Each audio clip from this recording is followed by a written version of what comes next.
So this is my hair now.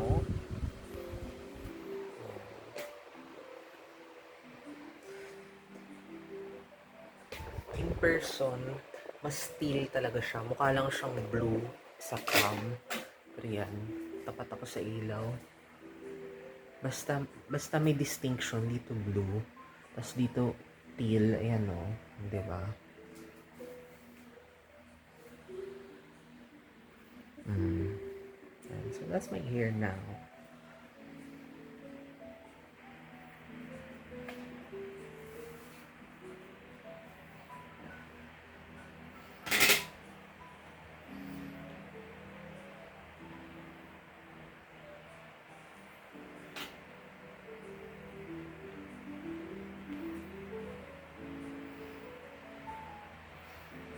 Sides, yeah, it's kind of a dark green.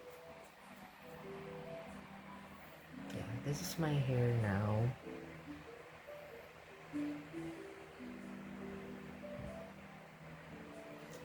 It's a little bit dark kasi basa pa.